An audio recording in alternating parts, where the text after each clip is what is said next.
চোর স্লোগান হচ্ছে। সৌগত রায় গাড়িতে এবং এখানে কিন্তু কালো পতাকা দেখানো হচ্ছে, চোর স্লোগান দেখানো হচ্ছে। আমরা দেখছি বলা হচ্ছে গাড়ি সম্পূর্ণ আটকে গেছে। আমরা ব্রেক হচ্ছে কোনো আমরা জনসাধারণ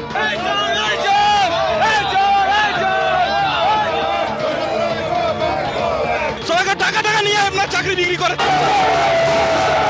সব দমদমের সবচেয়ে বেশি ধ্বংস করেছে সৌগত রায়। নিন্দার ভাষা নেই। এটা কারা ছিল? বিজেপি উদ্দেশ্য প্রণোদিত বটে। দমদমের সাংসদ সৌগত রায়ের গাড়িকে ঘিরে বিক্ষোভ, কালো পতাকা দেখানোর অভিযোগ। তার যে গাড়ির কাজ, সেই কাজ ভেঙে গিয়েছে। যিনি গাড়ির চালক তাকেও মারধর করা হয়েছে বলে অভিযোগ। আপনাকেও কি মারধর করা হয়েছে? মারধর করা হয়েছে। মানে কি হলো হঠাৎ করে আপনি এখানে আসলেন, তখন সৌগত রায় পাশেই বসেছিলেন? হ্যাঁ, ওনাদের বলছে ঢুকতে দেবো না গাড়ি থেকে, যে গাড়ি কেন ঢুকাচ্ছিস, কে হয়, এইভাবে। কারা ছিল যারা এরকম করছে? এখানকার এই মানুষ কেউ না হবে, আমি তো অতটা চিনি না। তারপরে আপনাকে মারা হলো কখন? মেরেছে, এখানেই মেরেছে, গাড়ি পার্কিংয়ে ছিল সেখানে গিয়ে মেরেছে। যেসব লোকের কেউ গাড়ি চালায়, তা আমি বললাম আমি তো গরিব মানুষ, ডিউটি করতে এসেছি, তা আমাদের ডিউটি করেই সংসার চলে। এ তো নয় যে আমার সরকারি চাকরি, তা তো নয়। তো তা সত্ত্বেও ওরা এ করে অত্যাচার। আমরা দেখছি সৌগত রায়ের গাড়ির যিনি চালক, তিনি যেটা জানাচ্ছেন যে তাকে ঘিরে তাকে মারধর করা হয়েছে, গাড়ির কাজ ভেঙেছে।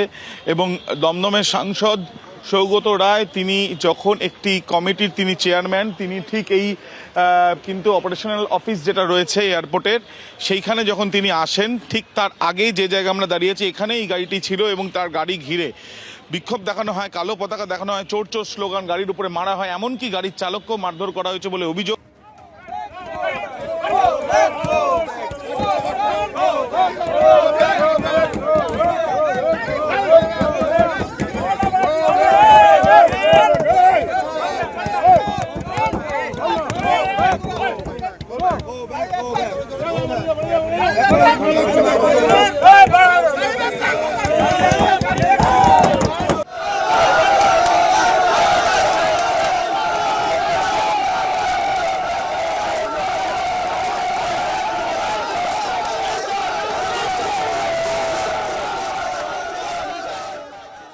এবিপি আনন্দ, এগিয়ে থাকে, এগিয়ে রাখে।